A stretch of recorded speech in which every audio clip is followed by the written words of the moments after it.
Bonjour à tous, bienvenue à ce troisième et dernier webinaire destiné aux menuisiers. Donc, c'est un cycle de 3 webinaires. Le premier est porté sur la RE 2020, le deuxième porté sur la durabilité et la reconnaissance des bois avec l'application EasyLorist. Et aujourd'hui, nous allons parler de finition. Donc, si vous le souhaitez, vous pouvez bien évidemment revoir ces 2 premiers webinaires sur la chaîne YouTube de FCBA. Donc, quelques règles avant de démarrer. Donc, vous pouvez poser vos questions dans l'onglet Q&R.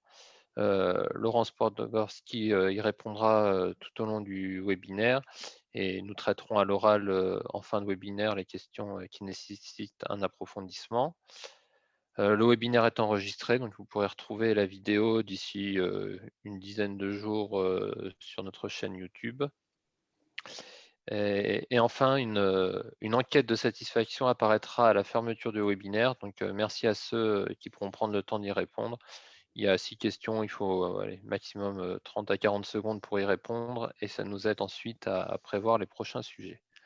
Donc maintenant, je vais laisser la parole à Marc, qui sera notre principal intervenant tout au long de ce webinaire. Merci Stéphane. Donc oui, et merci également, bonjour à tous, et merci également donc au Codifab qui est le financeur de ces 3 webinaires et donc qui nous permet de vous proposer ces présentations. Donc le troisième webinaire, effectivement, donc sur la finition des bois. Donc, on va évoquer un peu le contexte menuiserie et finition. Après, je vais vous présenter, faire des restitutions très synthétiques des dernières études collectives financées par le Codifab sur cette thématique. Les évolutions qui sont en cours dans le projet de normes sur la conception et les spécifications de fenêtres au niveau français, donc la NFP 23-305, et puis l'épreuve de performance des systèmes de finition, et on finira, comme l'a dit Stéphane, sur des éléments sur vos questions et réponses. Voilà. Donc, au niveau du contexte, le second webinaire, le précédent webinaire, on a évoqué les éléments notamment de durabilité des ouvrages bois en extérieur, avec notamment les éléments de résistance biologique, de durée de vie de référence, de réduction de l'utilisation des biocides. Et donc aujourd'hui, on est plus sur les éléments qui sont attendus au niveau de la finition. Donc c'est les éléments sur l'esthétisme, la stabilité dimensionnelle de l'ouvrage, la stabilité de la couleur, et également donc une faible maintenance pour le client final. Alors, pourquoi une finition sur les fenêtres bois? On a toujours régulièrement la question, hein, mon client, il veut faire, il veut pas mettre de finition, il veut pas mettre de lasure, il veut pas mettre de peinture sur la fenêtre bois. Qu'est-ce que je dois faire? Il faut pas le faire. Il faut pas le faire, c'est tout simple, parce que non revêtue d'un système de finition, votre fenêtre, elle va mal vieillir, hein, par rapport aux intempéries, par rapport à l'eau, par rapport aux UV. Alors parfois, ça part d'un bon sentiment, ils veulent faire grisailler les fenêtres, ils veulent faire grisailler le bois, comme ils font grisailler sur certaines parties d'ouvrage, où ça peut être autorisé. Mais là, dans le cas des fenêtres, on peut pas. On ne peut pas l'accepter. Parce que déjà, la fenêtre, elle va pas grisailler de façon homogène. Il va toujours y avoir un élément de masque par rapport à sa mise en œuvre qui va faire qu'elle ne va pas grisailler de façon homogène, hein. Et surtout, ça va faire travailler les assemblages, parce que le bois est à nu, le bois n'est pas protégé, n'a pas de protection vis-à-vis à l'eau liquide, vis-à-vis de l'eau vapeur, et du coup, le bois va travailler de façon tellement importante que les assemblages ne vont pas résister, et ça va fissurer. Donc, on a régulièrement des expertises sur ce type d'ouvrage. hein, où en fait, on a des petites micro-fissurations, le bois est directement à l'air libre, on a des micro-fissurations et on peut avoir même des rétentions d'eau à certains endroits. Et on a aussi les plans de collage qui sont du coup beaucoup plus sollicités, qui peuvent être amenés donc à lâcher, à cisailler. Voilà. Donc, ne faites pas ça, ne répondez pas à ce genre de marché. Il faut utiliser une finition sur les fenêtres bois, donc par rapport, on vient juste de le dire, par rapport à une protection vis-à-vis des intempéries, de l'eau, des UV, effectivement, pour limiter les reprises d'humidité du bois, que ce soit en bois de boue, que ce soit en bois de fil. La finition permet également, quand on utilise des bois traités, des bois avec des biocides, d'éviter la lexiviation de ces biocides. On a réalisé des études qui démontrent clairement que les biocides, que la finition apporte une barrière à la lexiviation des biocides. Les biocides migrent vers le système de finition et en fait, après, on a un système complet à la fois bois, finition qui a des biocides. Ça participe également au maintien, la stabilité en service de l'ouvrage puisque ça réduit les reprises d'humidité du bois. Ça participe à la décoration des ouvrages et ça, le client, bien sûr, est directement concerné par ça. Et ça protège aussi vis-à-vis du bleu, vis-à-vis du développement des moisissures. On va en reparler un peu plus tard. Et puis, vis-à-vis des agressions extérieures, de l'abrasion, des rayures et des salissures. Les finitions doivent pouvoir accepter un certain niveau de manipulation du produit. Alors, les étapes d'un système de finition performant. Il y a beaucoup de choses à prendre en compte quand on veut réaliser de la finition sur un ouvrage bois. Il y a bien sûr, en premier lieu, le choix du produit, de la peinture ou de la lasure. En deuxième lieu, il y a le support bois. Il faut bien sûr, il y a des caractéristiques au niveau de l'essence de bois et au niveau de l'état de surface qui est très important, donc le support sur lequel on va appliquer le produit.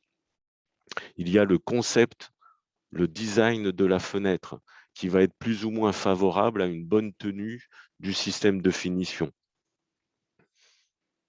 Et il y a enfin les méthodes et les procédés d'application du système de finition sur le support.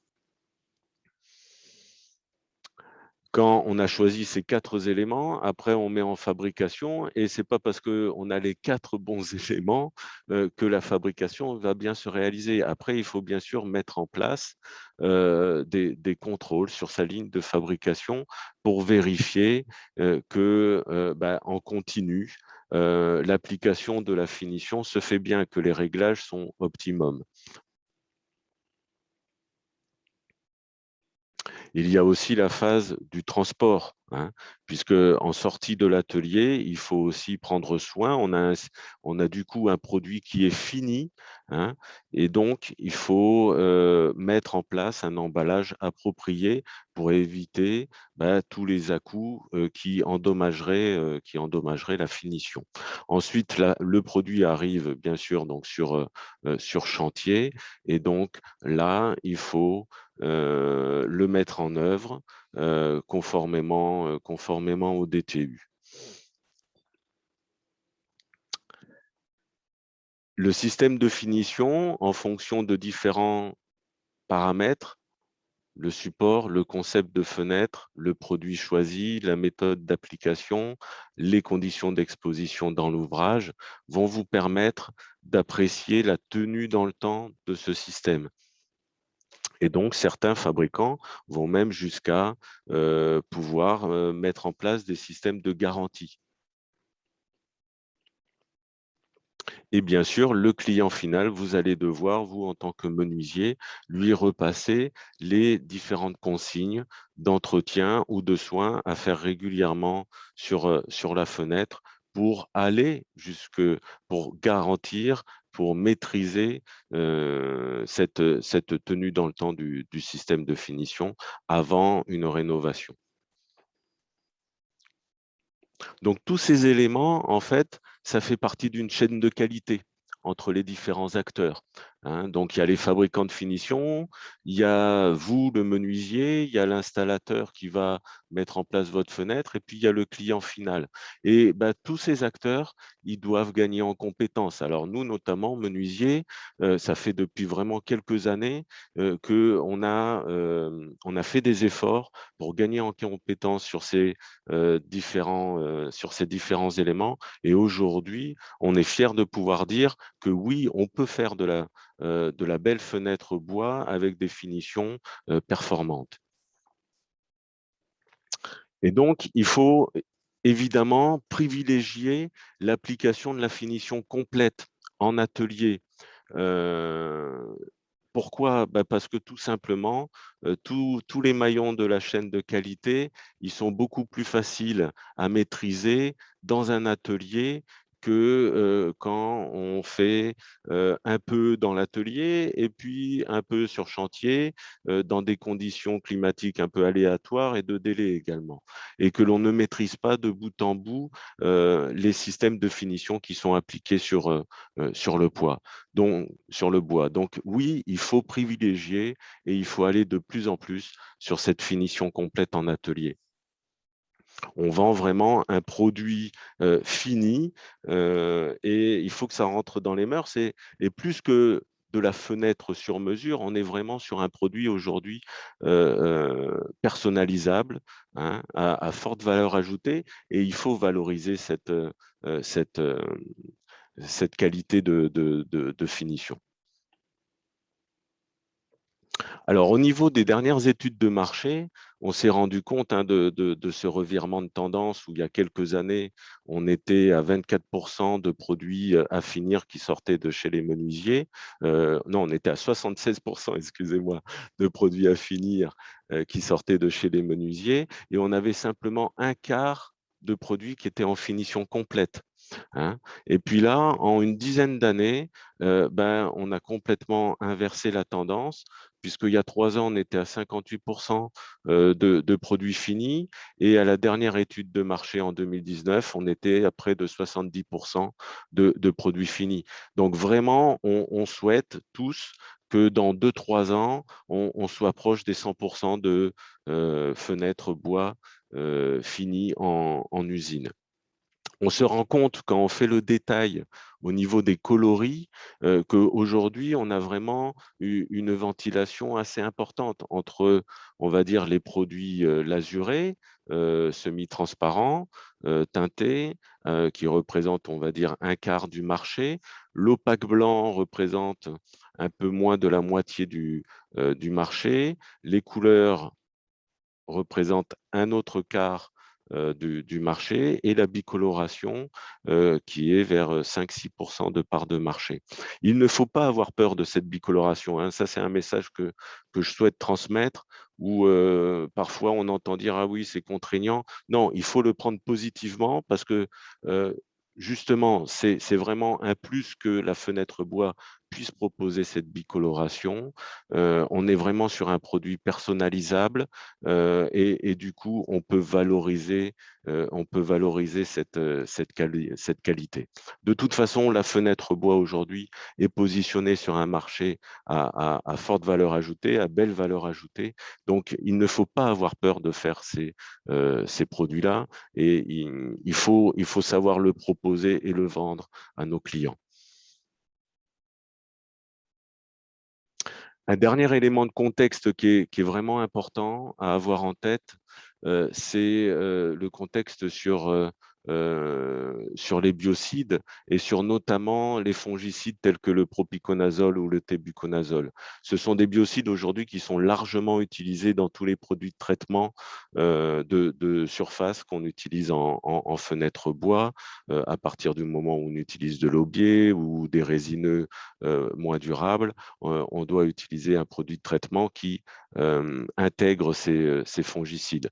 Il faut savoir qu'au niveau européen, il y a des réglementations qui aujourd'hui vont sans doute amener ces biocides à disparaître petit à petit. Voilà, donc le propiconazole aujourd'hui, il a une autorisation jusqu'en 2022, peut-être qu'il sera prolongé jusqu'en 2025, mais le sens de l'histoire, c'est de dire que ces biocides, il y en a de moins en moins qui vont rester autorisés. Et donc, il faut qu'on aille sur des solutions alternatives avec un faible impact environnemental, avec un plus faible impact environnemental.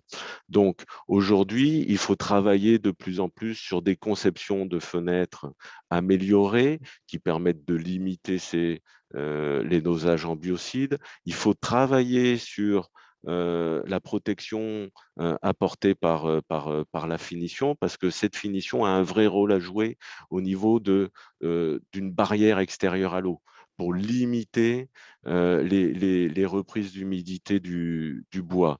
Et donc, avoir une stabilité du support bois plus importante et donc avoir une longévité du système de finition plus important. Donc, c'est avec ces éléments que l'on pourra limiter les dosages de biocides dans les fenêtres bois.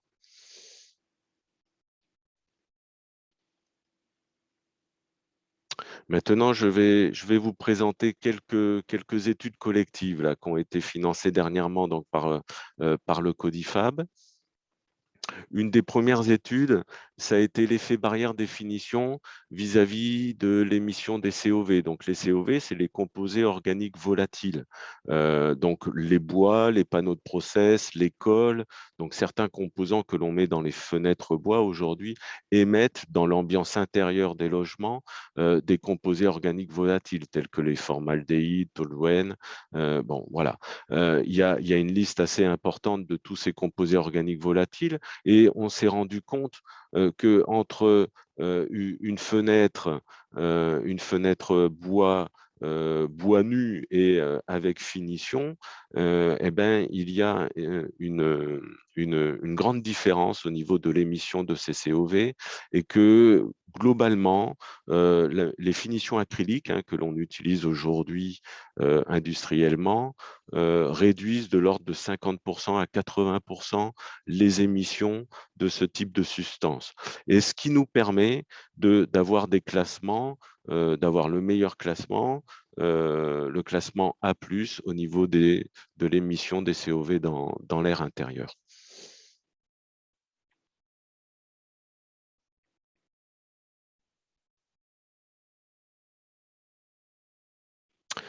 Une deuxième étude qui a été réalisée dernièrement, c'était sur l'évaluation des bloqueurs de tanins et notamment également la recherche de protocoles d'évaluation de performance de ces bloqueurs de tanins, des protocoles d'évaluation plus rapides.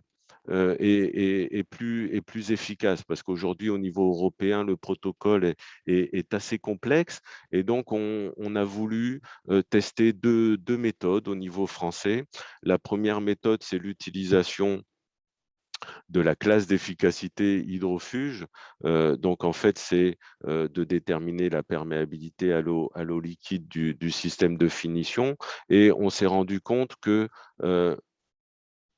en mettant des éprouvettes revêtues de finition dans de l'eau et que en obtenant les jus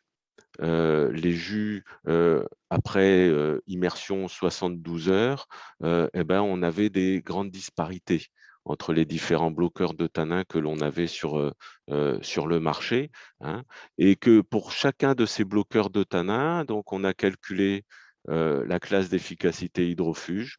On s'est rendu compte qu'il y avait une corrélation entre la transparence du jus et donc l'efficacité du bloqueur de tanin, hein, puisque ici, vous voyez sur la photo que c'est le chêne nu, sans finition, et donc là, avec le bloqueur de tanin, on obtient un jus transparent et une classe d'efficacité hydrofuge de niveau 3, qui est aujourd'hui le minimum requis au niveau français, au niveau des films de finition. Donc, on s'est rendu compte que rien qu'un un protocole d'essai type immersion 72 heures et analyse de la transparence du jus de tanin permettait d'avoir une bonne évaluation du bloqueur de tanin. Et donc, on va faire remonter au niveau européen ces deux nouveaux protocoles pour qu'ils soient pris en compte. Dans la norme française, dans la NFP 23305, ces deux protocoles ont déjà été intégrés dans le projet en cours.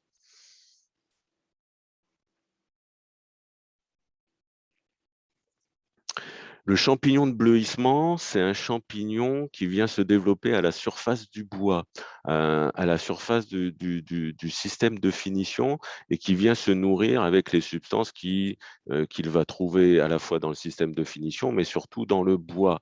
Donc en fait, dès qu'il se développe en surface du système de finition, il va avoir tendance à perforer le film de finition pour aller chercher les substances nutritives dans le bois. Donc en fait, il faut le plus tôt possible et donc régulièrement, de façon même anticipative, de nettoyer les surfaces, des ouvrages en bois finis, hein, pour éviter les perforations de films de finition par les champignons de bleuissement. Parce que dès que le film est atteint, eh ben, ça va demander une rénovation du film de finition. D'où l'importance de nettoyer régulièrement les fenêtres, et d'avoir également des systèmes de finition qui soient performants vis-à-vis du bleu. Là, vous voyez sur la photo de droite, hein, c'est avec une lunette microscopique, puisque là, on est sur un développement de bleu, vous voyez, qui est de l'ordre de 200 microns. On se rend compte que le bleu, de préférence, s'est développé dans une zone de bois où il y avait une sorte de rétention d'eau, hein, une surface de bois avec une porosité un peu plus importante, donc du coup, une rétention d'eau un peu plus importante, donc une humidification un peu plus importante.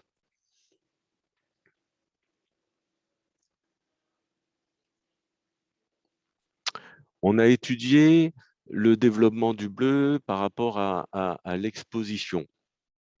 À l'exposition vis-à-vis de l'orientation cardinale, nord, est, ouest, sud, mais également vis-à-vis au phénomène de rétention d'eau sur le système bois revêtu, hein. Donc là, vous avez une croix, en fait, qui représente, ici, vous avez les bois qui ont été exposés de façon horizontale, ici exposés à l'est avec une inclinaison de 45 degrés, et ici à l'est avec une inclinaison de 90 degrés, donc en fait verticalement. Voilà. Et donc là, vous avez la photo de ces éprouvettes de bois revêtues d'une lasure avec le développement du bleu. Voilà, là, vous avez 3 éprouvettes en fait, 1, 2 et 3. Et vous avez la note, la cotation de la présence du champignon de bleuissement sur ces éprouvettes. On se rend compte donc très rapidement que toutes les éprouvettes, quelle que soit l'orientation cardinale, les éprouvettes qui étaient inclinées à 90 degrés, on n'a pas eu de développement de bleu. Et que ensuite, l'éprouvette, bien sûr, où il y a eu le plus de bleu, ça a été l'éprouvette qui était horizontale, et celle qui était au nord avec une inclinaison à 45 degrés. Donc en fait, l'exposition, on va dire, la plus fraîche, celle où il y a le moins de séchage du film de finition et le plus donc d'humidification du bois.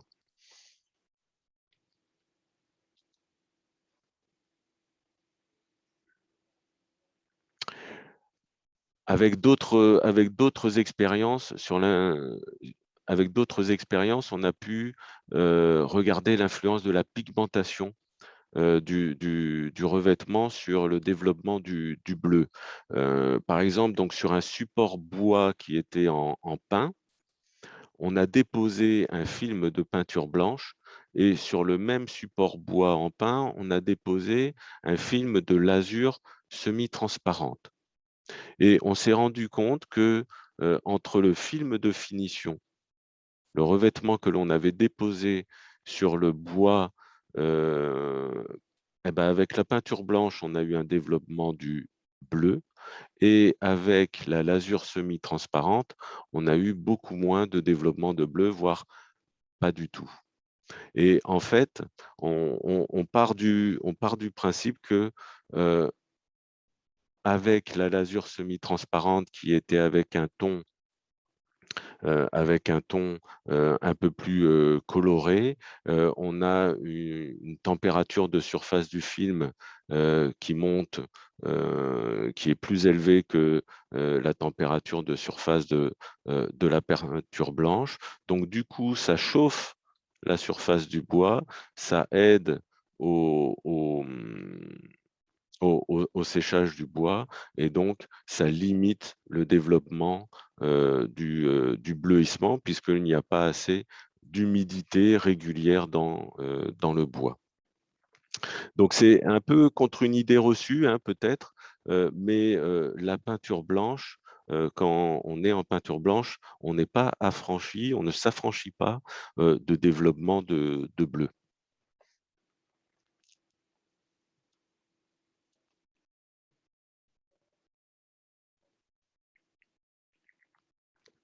Donc ces différentes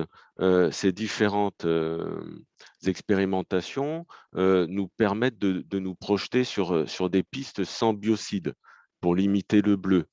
Donc que ce soit la conception drainante, c'est-à-dire éviter d'avoir des surfaces bois inclinées, des surfaces bois planes. Si on n'a que des surfaces bois qui sont verticales, on va donc limiter le développement de bleu. Au niveau également donc de l'optimisation de la pigmentation du système de finition. On pourrait très bien envisager avoir des systèmes de finition donc, qui sont avec plusieurs couches et avec un primaire qui soit teinté pour réchauffer la surface du bois, alors que le top coat, lui, resterait sur un ton blanc. Et donc, on pense vraiment que ça limiterait également le développement du bleu. Il faut travailler sur cette performance de barrière à l'eau apportée par le revêtement. Et donc ça, c'est avec la formulation également des finitions qu'on va y arriver. Et puis également sur l'augmentation de l'épaisseur du revêtement, sur la qualité de la surface du bois. Le plus on aura une qualité et un bois homogène, le mieux ça sera pour limiter le développement du bleu. Et bien sûr, aller et préconiser des nettoyages réguliers du film pour vraiment anticiper le développement du bleu et donc anticiper une perforation du film de finition par un éventuel champignon de bleuissement.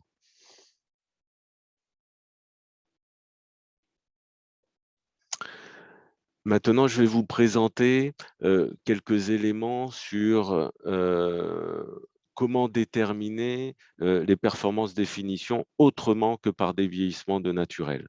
Vieillissement naturel qui nécessite 1 an, 2 ans, 3 ans d'essai. Et donc, ce sont des essais qui sont longs.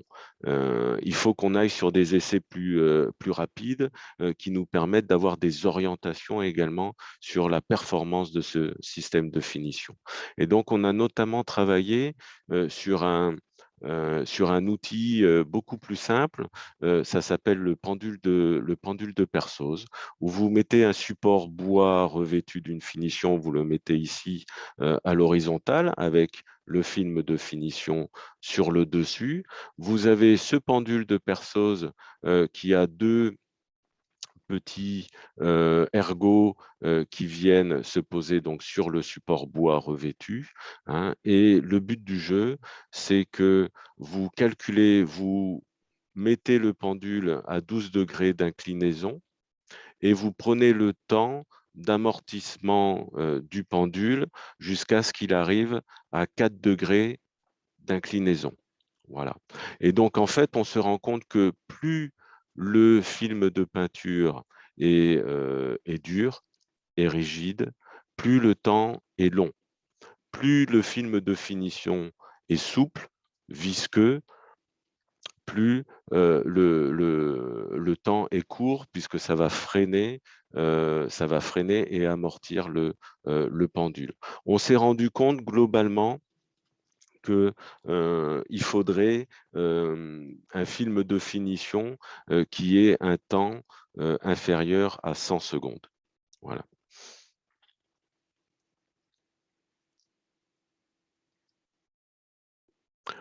Autre outil qui permet d'avoir une corrélation avec la performance du film de finition, c'est les tests de traction du film, où en fait, on vient simplement avoir le film de finition, on le met sur une machine de traction et on arrive à obtenir le module de Young et l'allongement à la rupture du film. Donc, lors de cette étude réalisée au laboratoire de Bordeaux, où on est un des seuls, voire même le seul, je crois, à pouvoir réaliser cette méthode de module de Young, là où d'autres font l'allongement à la rupture, on est allé jusqu'à caractériser le module de Young et faire la corrélation avec les vieillissements naturels.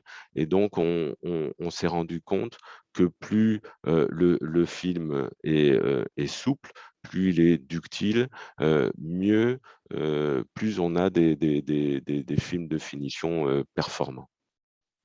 Et donc là, on est sur la volonté de poursuivre cette étude pour justement déterminer quelle est la plage exacte de module de Young et d'allongement à la rupture vraiment optimum pour déclarer un film de finition performant. L'intérêt également de ce type de protocole, c'est que l'on peut faire vieillir le film de finition et faire des tests de traction après vieillissement.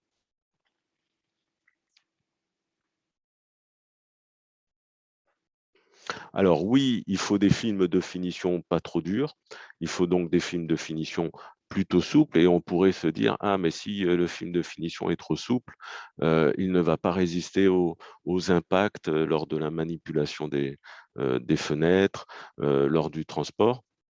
Et en fait, on se rend compte que ce n'est pas antinomique. On se rend compte via des essais où on vient percuter avec différents niveaux de pression une bille en acier d'un diamètre de 5 mm sur le film de finition, que en regardant après le faciès de rupture, le faciès du choc de la bille en acier, que les films durs, eux, vont plus facilement générer des micro-fissurations. Hein, et les films souples, eux, vont plutôt pouvoir absorber ce choc.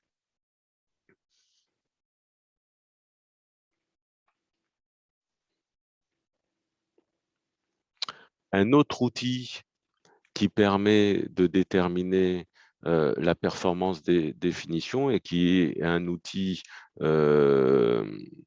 très simple, on va dire, puisque il se prend dans la main, c'est le calcul, la mesure du variation de brillant. Donc ça, c'est déjà un appareillage que beaucoup de laboratoires au niveau européen ou français utilisent. Et en fait, l'étude que l'on a réalisée il y a quelques années nous a permis de corréler la variation de brillant avec la performance du film. Pourquoi? Parce qu'en fait, on va avoir plus la variation de brillant est importante, plus on risque d'avoir un film qui se dégrade rapidement, puisque en fait la perte de brillance est liée à la perte de planéité du film, à une augmentation de la rugosité du film de finition et à la création de micro-fissurations en fait au niveau du film de finition. Donc vraiment, cette variation de brillant est un indicateur que l'on peut du coup suivre au fur et à mesure euh, de, de, de la vie de la fenêtre dans l'ouvrage, assez simplement en appliquant cet appareil sur la fenêtre. On peut détecter à partir d'un certain niveau de variation de brillant qu'il serait temps de réaliser la rénovation du système. Donc là, on a proposé au Codifab pour 2022-2023 justement une étude pour vraiment affiner quelle serait cette plage de variation de brillant, quelle serait la valeur de variation de brillant à partir duquel il faudrait rénover le film de finition ou également, ou sinon déclasser la finition.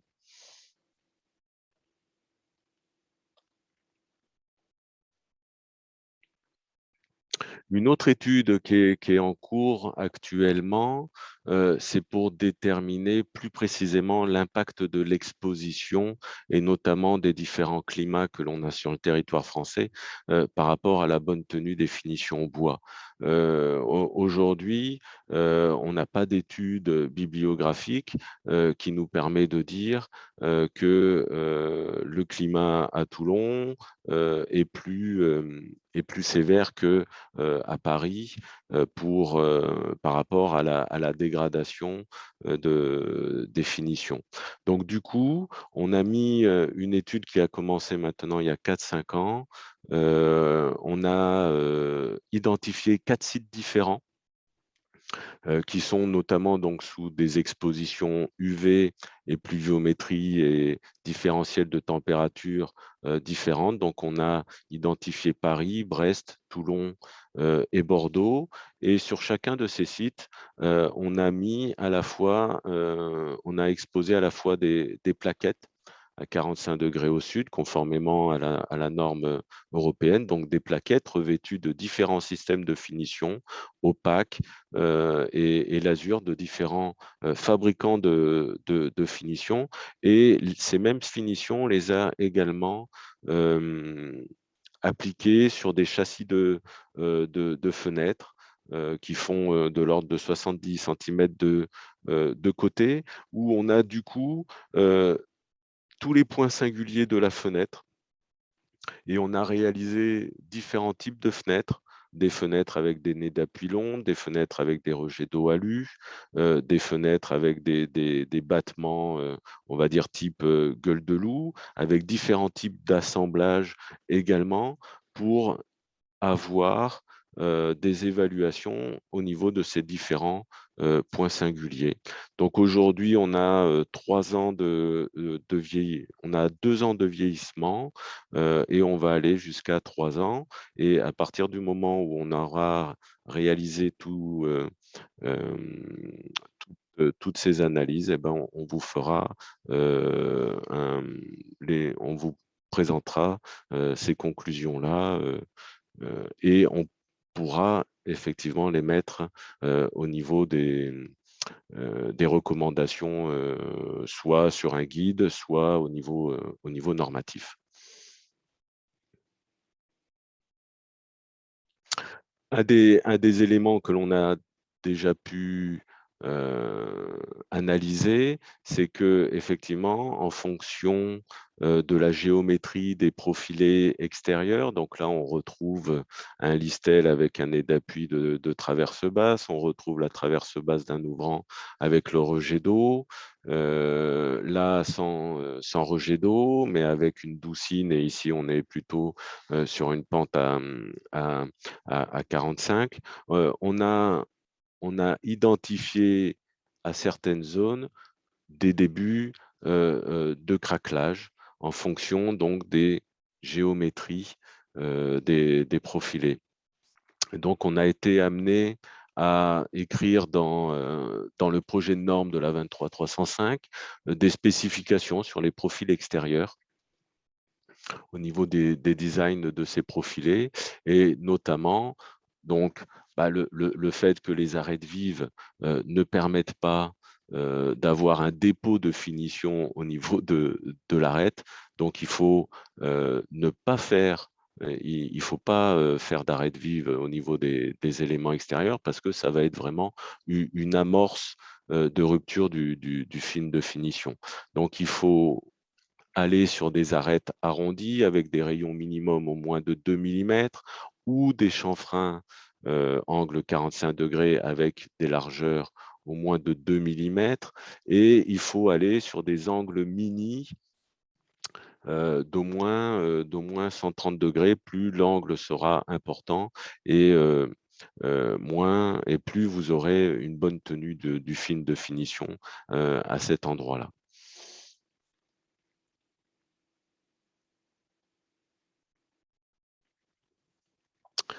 Donc, je vais vous présenter maintenant quelques éléments que l'on a pu introduire dans la norme de référence 23305.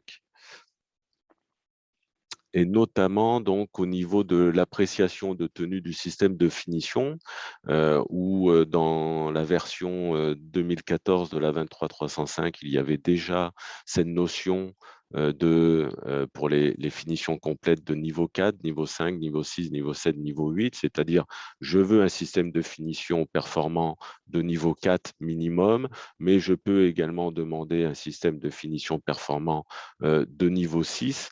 Quelle va être la différence entre le système de finition niveau 6 par rapport à celui qui a un niveau 4? C'est simplement son appréciation de tenue dans le temps. C'est-à-dire, c'est le temps à partir duquel il faut surveiller l'état de la finition. Hein. Et lors de cette surveillance, on va déterminer si on a un besoin de rénovation du film de finition conformément au DTU 59.1.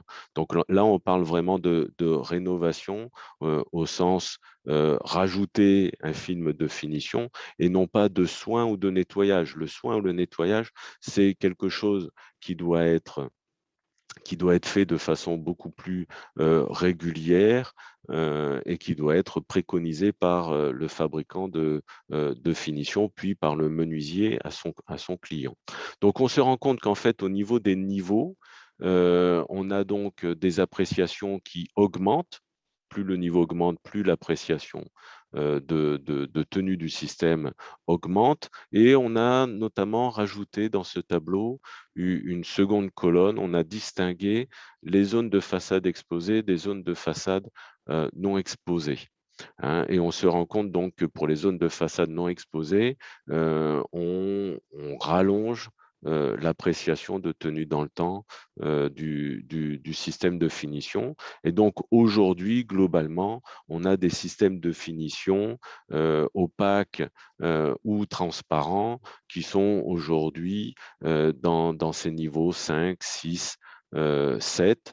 Pour chacun, pour déterminer si le système de finition à le niveau 5, 6 ou 7, en fait, il faut faire des évaluations de vieillissement naturel. Et donc, le niveau 4 correspond à un vieillissement naturel de 1 an. Niveau 5 correspond à un vieillissement naturel de 2 ans. Niveau 6 correspond à un vieillissement naturel de 3 ans. Donc voilà, en fait, pour chaque niveau, on rajoute 1 an de plus de vieillissement naturel aujourd'hui. L'identification entre zone de façade exposée et zone de façade non exposée, aujourd'hui, c'est identifié dans les normes européennes EN 927-1, où vous avez, on va dire, un score qui est déterminé en fonction de la situation de la façade et de la situation de l'élément en bois revêtu de la finition dans la façade, en fonction de l'orientation et de l'inclinaison du bois.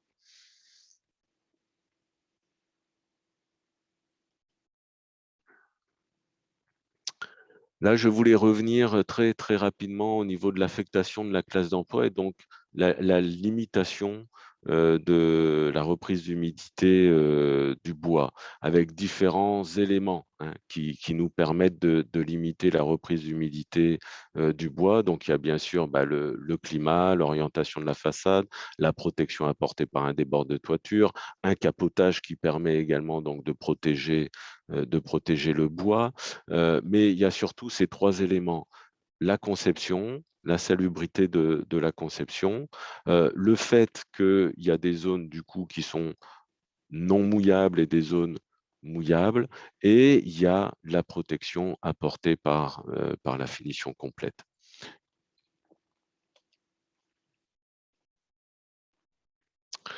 Donc aujourd'hui, au niveau de l'aubier, dès qu'il y a présence d'aubier, il y a risque de développement au niveau des documents normatifs, risque de développement fongique.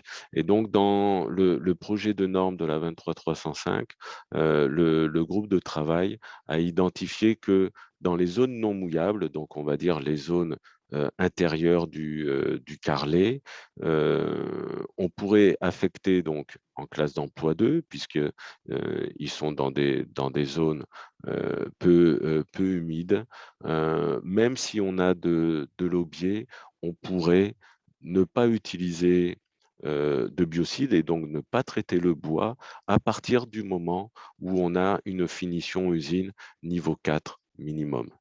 Donc ça, c'est une avancée, effectivement, pour valoriser la finition usine et pour ainsi limiter la présence de biocides dans le bois et peut-être aller justement sur des carrelets avec des mixités d'essence avec des essences, on va dire, durables pour éviter les biocides du côté extérieur et des essences moins durables, ou avec de l'aubier, mais qui nécessitent du coup pas de biocides si elles sont revêtues d'une finition usine.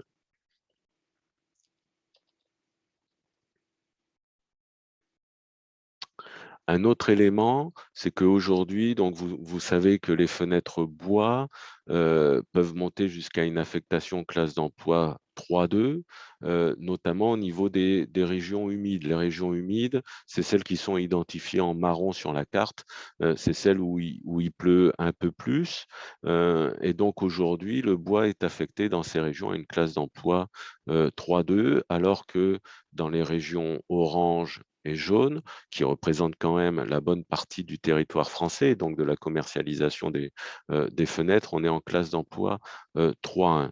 Dans la nouvelle version de la norme, on a identifié le fait que si les châssis en bois étaient revêtus d'une finition complète en usine de niveau 4, cette finition allait apporter une protection accrue au niveau permettant de limiter les reprises d'humidité du bois et donc d'affecter le bois à une classe d'emploi 3.1, même en région humide, quel que soit le type d'assemblage quel que soit le type d'assemblage du châssis, et même si on est en assemblage collé, sans revêtir de finition en bois de boue, mais simplement en mettant de la finition sur le bois de fil. Donc aujourd'hui, tous les châssis traditionnels collés ou assemblage mécanique revêtus d'une finition complète en usine niveau 4 permettent de descendre le bois à une classe d'emploi 3-1 pour toutes les régions de commercialisation en France. Ceci à l'exclusion uniquement des nez d'appui et des rejets d'eau, les deux pièces, on va dire, qui sont le plus exposées aujourd'hui des intempéries et qui restent, elles, affectées à une classe d'emploi 3-2.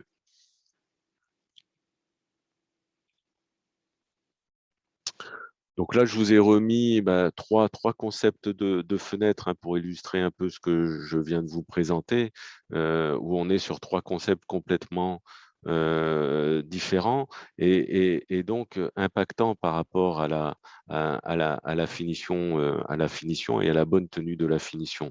On se rend bien compte que ici, avec ce concept, avec nez d'appui, rejet d'eau bois, la finition va être beaucoup plus exposée, le bois va être beaucoup plus exposé.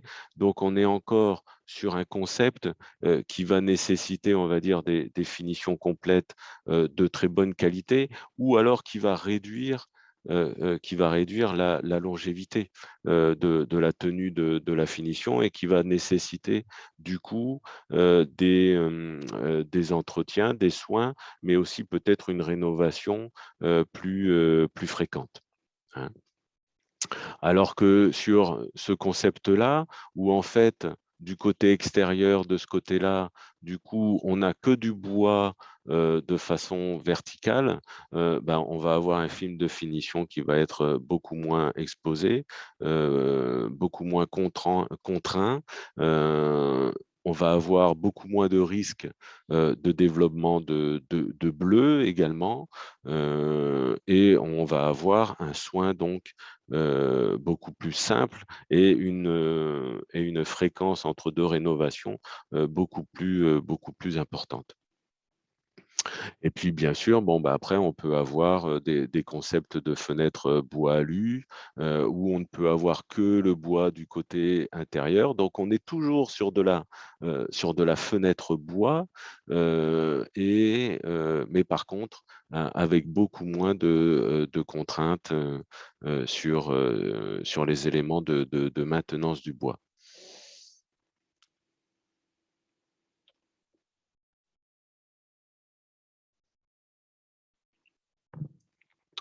Au niveau des teintes des systèmes, on en a déjà un peu parlé, mais pour faire un focus un peu plus important là-dessus, c'est que vraiment on distingue 3 familles de teintes. Teinte donnée par le système complet, hein, finition plus le support bois et donc aussi la teinte naturelle du bois quand on est en lasure semi-transparente. Donc on a identifié 3 familles, clair, moyen et foncé, que l'on caractérise par la température de surface maximale relevée lors de l'exposition en vieillissement naturel au sud à 45 degrés, notamment donc en été, avec des jours sous forte chaleur. Et donc, on se rend compte que les températures de surface des films de finition montent au niveau de la famille des teintes claires jusqu'à 70 degrés, famille moyen de 70 à 80 degrés, et le foncé au-delà de 80 degrés.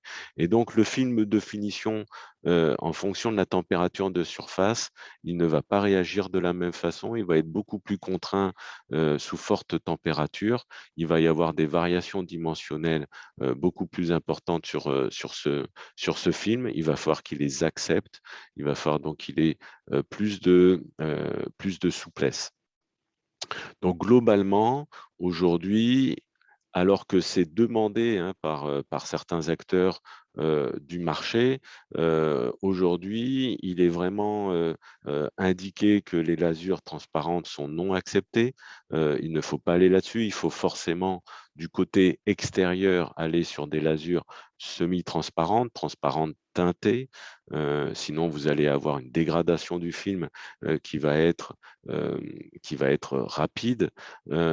Et également, si vous êtes par contre trop teinté, trop fort, par exemple sur des râles noirs, vous allez avoir des coefficients d'absorption supérieurs à 70 et donc vous allez avoir également une dégradation prématurée du film de finition. Donc, il faut vraiment qu'on gagne aussi en compétences à informer nos clients du risque à aller sur ce type de lasure et de ton. Hein. Et d'ailleurs, vos fabricants de finition, quand ils vous proposent des garanties, parfois ces garanties-là se limitent à un champ de teinte bien spécifique et il ne va pas au-delà d'un certain ton foncé et il ne va pas sur des lasures transparentes. Donc, il y a tout un travail d'éducation de nos clients également à ce sujet. Un dernier élément qui a été introduit au niveau de la NFP 23305 à la demande des professionnels, ce sont les critères d'acceptabilité esthétique du film de finition à la livraison. Donc, il a été défini une sorte de protocole d'observation qui doit se faire à 2 mètres de distance minimum de la menuiserie. Vous mettez la menuiserie en position verticale. C'est un peu ce qui se fait également pour le cahier des charges d'acceptation des vitrages. C'est un peu sur la même logique, où donc en fait, on a énuméré les imperfections que l'on pourrait trouver au niveau du film de finition, des grains, impuretés, des cratères, des taches, sortes de cloquages, des bulles, des rayures, des frottements, des salissures ou exudation de résine. Et on a identifié à la fois pour les faces cachées de la menuiserie, donc on va dire dans le champ dans le champ des dormants et de l'ouvrant, ou que ce soit pour toutes les faces visibles extérieures ou intérieures, quelles étaient les imperfections acceptables et celles à partir duquel on ne peut plus accepter la fenêtre et à partir duquel donc le client est en droit de demander une correction sur le produit. Donc, il y a notamment donc, des aspects de quantité de points inférieurs à certains diamètres ou de longueur de rayures et de quantité de rayures.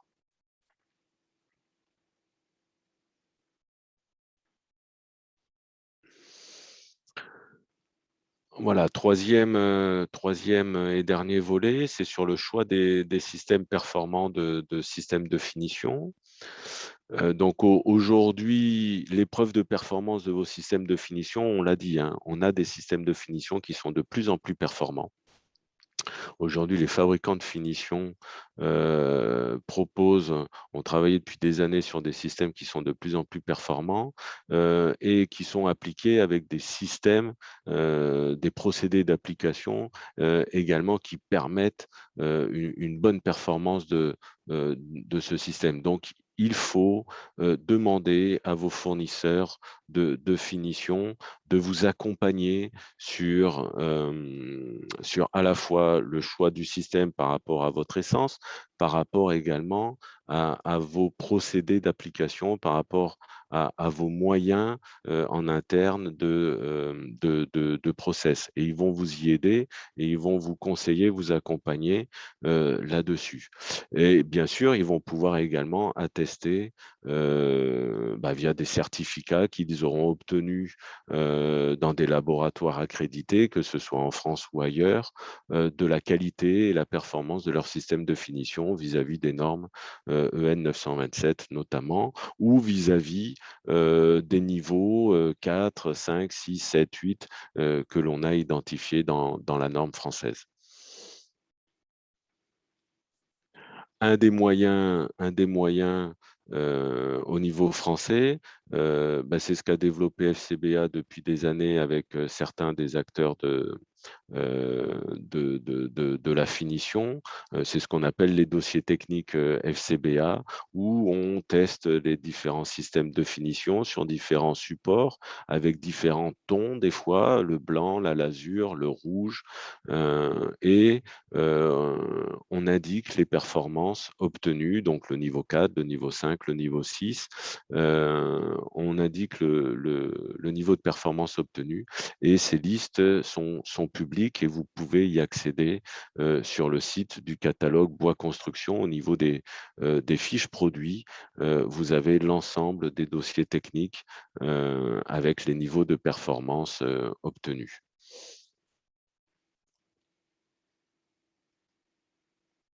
Un autre élément que FCBA a mis en place là, depuis peu, c'est la mise en place d'une certification sur les systèmes de finition. Ça veut dire quoi, certification? Ça veut dire que le fabricant de finition a bien sûr fait évaluer son système de finition conformément aux normes de référence, mais qu'en plus, il y a un suivi régulier fait par FCBA chez le fabricant de finition pour vérifier la bonne mise en place d'autocontrôle et de contrôle et que sur la ligne de fabrication du fournisseur de finition. Parce que bien sûr, ces fabricants de finition sont amenés à améliorer les formulations de leur système de finition. Et donc, grâce à cette certification, on peut suivre de façon beaucoup plus simple l'évolution des systèmes de finition par vos fournisseurs et donc ainsi continuer à attester de la performance de leurs produits. Donc là, pareil, vous avez un site spécifique, CTB Finition Bois, où petit à petit, la majorité des acteurs de la finition vont pouvoir faire certifier leurs produits.